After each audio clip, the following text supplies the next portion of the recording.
Bueno, buenas tardes. Vamos a hablar sobre el proyecto de aulas, sistema fotovoltaico on-grid propuesto para la unidad residencial ubicada en la calle 75A, número 103B21, del grupo 8AM de energías renovables, presentado por Angie Méndez, Camilo Cifuentes, Wendy Moreno y Jason García. Bueno, nuestro sistema es un sistema fotovoltaico on-grid. On-grid significa que está ligado a la red eléctrica convencional. No tiene un sistema de almacenamiento de energía, por lo que su sistema capta la energía o la radiación de la energía solar y la convierte en energía en el día, y en la noche puede utilizar la red eléctrica convencional por medio de un inversor. Está compuesto por paneles solares que están compuestos por silicio fotosensibles. Está compuesto por un inversor que se encarga de convertir la energía de los paneles solares en energía útil para alimentar el sistema o los equipos eléctricos. Un contador bidireccional, que es por donde pasa el excedente de energía hacia la red eléctrica. El proyecto lo desarrollamos en la localidad de Engativá, en el barrio Álamos Norte, en la calle 75A, 103B21. El área a ocupar lo identificamos como esta casa amarilla en la parte superior. De los datos tomados en esta ubicación, tomamos los recibos de la luz que estaban llegando de la empresa Enel por un año. Tomamos desde enero del 2020 hasta diciembre de 2020. Estos datos nos los da el recibo público, entonces tomamos estos datos y los tabulamos en esta tabla, donde inicialmente tomamos el consumo del mes y también tenemos que tener el presente el consumo diario. Entonces, el consumo diario, pues tuvimos presentes los días del año, de cada mes, y también tuvimos el consumo mensual. También tomamos la energía diaria total, que la tomamos desde el mes, dividiendo los días, como lo tenemos en la fórmula de la parte de arriba, tomando un factor de seguridad. De este factor de seguridad utilizamos un 25%, ya que tenemos que tener presente que el consumo puede ir aumentando. El rango que manejamos fue el 10% al 30%, tomando este 25% como base. En la demanda de energía real, tenemos que tener en cuenta este factor de seguridad, la demanda diaria más el factor de seguridad. Después de esto tomamos los promedios mensuales el promedio mensual sumando todos los meses del año y teniendo una sumatoria también de los días y del consumo diario.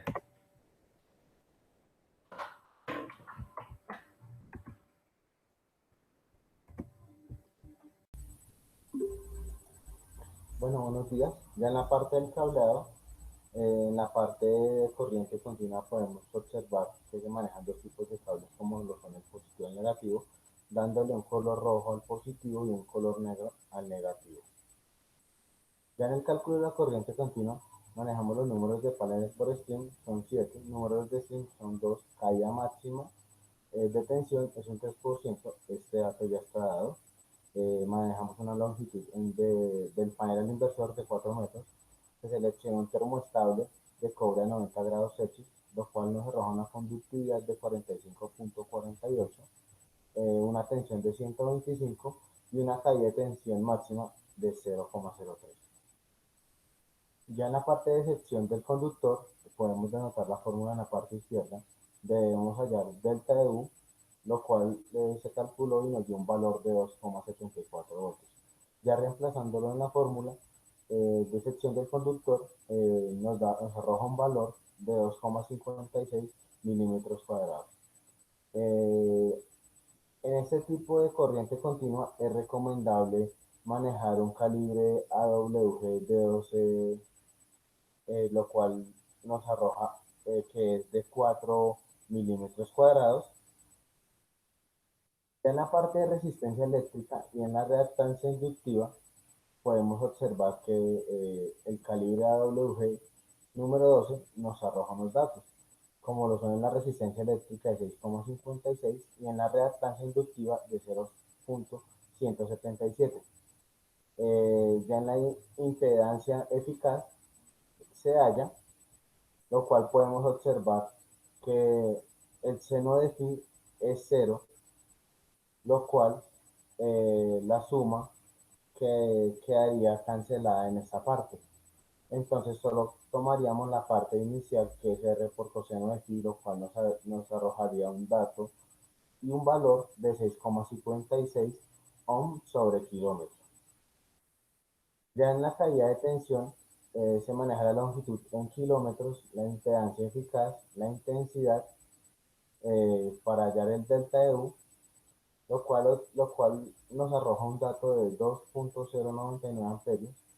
Eh, para hallar la caída de tensión en porcentaje, tomamos el valor que nos acaba de dar en la caída de tensión, se divide en la tensión y se multiplica por 100, lo cual a nosotros nos arrojó un valor de 1,679%.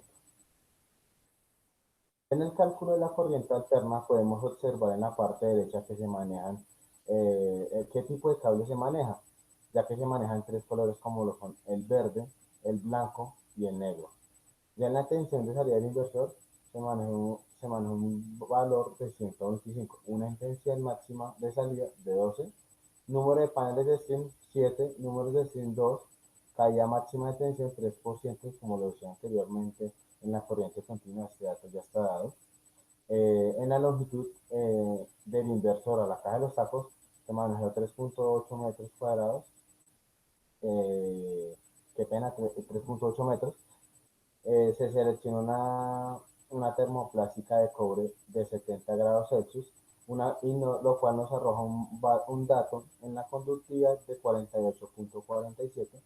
Se maneja una tensión de 125, una caída de tensión máxima de 0,03%. Ya en el cálculo de la corriente alterna, debemos hallar igualmente el delta de U, lo cual nos arroja un dato de 2,74.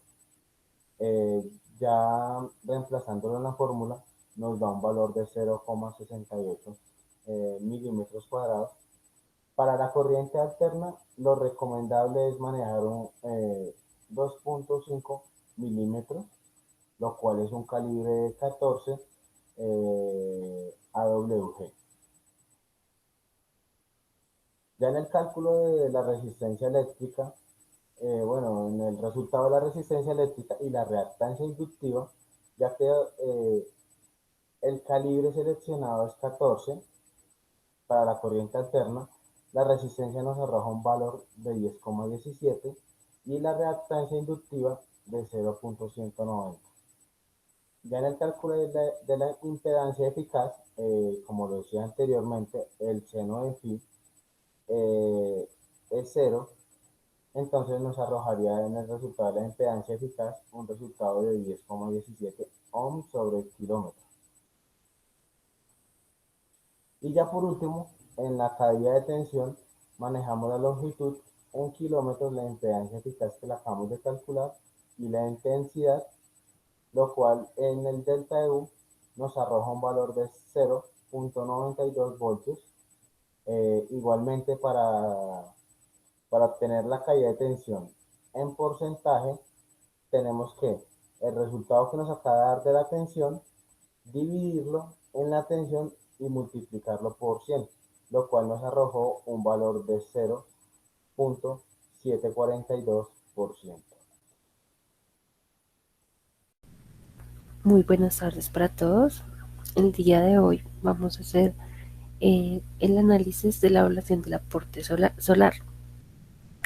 Para realizar la evaluación del aporte solar es necesario conocer la radiación solar incidente por metro cuadrado del panel fotovoltaico. Esto debe ser orientado hacia el sur en ubicación del hemisferio norte o viceversa para las instalaciones del hemisferio sur y con un ángulo de inclinación respecto al horizonte. Para poder obtener la irradiación solar incidente se pueden utilizar tablas con estimaciones o se pueden utilizar una fuente importante que es el NASA Prediction of World Energy Resources, que tiene una plataforma web donde se puede obtener los datos de insolación para todo el mundo de forma fácil y rápida. El diseño de sistema de captación tiene el objetivo de implementar una instalación fotovoltaica, esto con el objetivo de satisfacer una necesidad energética en particular. Entonces, a partir de los datos de radiación solar incidente y de la demanda energética eléctrica, se calcula el cociente entre estos parámetros para así determinar el mes más desfavorable. Entonces, aquí tenemos presente la fórmula para poder hacer el diseño del sistema de captación. Entonces, acá tenemos toda la base de datos del cálculo del mes más desfavorable. Para poder realizar la evaluación del aporte solar, para Colombia existe el Atlas de Radiación Solar, Ultravioleta y Ozono de Colombia, que contienen un conjunto de mapas climatológicos que representan la distribución promedio mensual y anual de las variables. Entonces tenemos irradiación solar global horizontal, brillo solar, número de días al mes sin brillo solar, radiación ultravioleta y la columna total de ozono.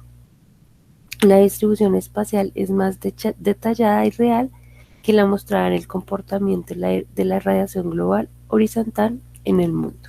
Mi nombre es Angie Méndez y a continuación yo les explicaré el tercer punto, donde consiste en la ficha técnica del panel solar, donde hallamos este panel que se llama SCL 320P1, que su potencia máxima es 320 voltios, voltaje potencia máxima 45.7, intensidad de la potencia máxima en amperios, que es 9, voltaje en el circuito abierto, que es 37,1, intensidad de cortocircuito, que es 8,63, y la tolerancia a la potencia. Ventajas y desventajas de las celdas solares policristalinas. Son hechas de silicio derretido vertido en un molde. Se fabrican como un mosaico de diversos cristales de silicio. Son más económicas que los monocristalinos debido a que son más fáciles de fabricar.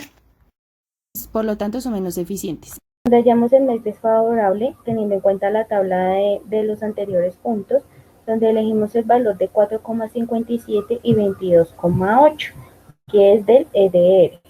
Esto nos da un valor de 0,2006, que es como tal el valor que es menor, y por lo tanto es el mes desfavorable, que es mayo. Bueno, esta es otra de la ficha técnica del panel, que las células son policristalinas, lo que consiste en su color y en la horma, en conectores, la caja de conexión, el cableado en la longitud, la dimensión como tal del panel, el peso del panel como tal. Bueno, en esta fórmula hallamos el número total de módulos, donde ED es la energía diaria consumida, que ya la tenemos calculada, el N panel, el rendimiento fotovoltaico, HSPS, que es como tal las horas picos del solar ángulo de inclinación, que es de RS, y P panel, que es la potencia pico del panel en kilovatios. Entonces, como lo requieren en kilovatios, pasamos el 320 y esto nos da un valor de 0,32. El anterior valor que fue el que calculamos es 4,57, el rendimiento 0,9 y 18,2. Y esto nos da un valor de 13,82 y aproximadamente lo aproximamos a 14. Bueno, entonces acá como tal calculamos la potencia de campo generador, en el que N es el número de paneles y la potencia como tal. Esto nos da 4,48 y lo multiplicamos por 1000. Utilizamos serie de 2 y en paralelo 7 para un total de 14 paneles.